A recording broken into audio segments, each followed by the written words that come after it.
बनवलू माई trending star हो।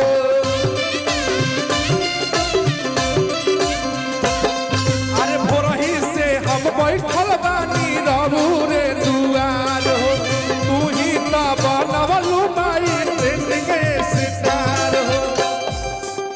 भोरही से बैठल बड़ा भैया माई के दुआर हो। ट्रेंडिंग स्टार का जवाब नहीं है। रौरे बने ट्रेंडिंग स्टार हो। लास्ट में कहे के कि हर दम राउर मंदिर धोए,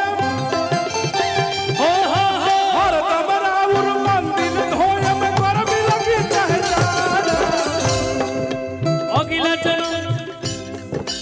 अगला जन्म में हौलवे बन के चरण में करे गुजारा, माई चरण में करे गुजारा। अगला जन्म में हौलवे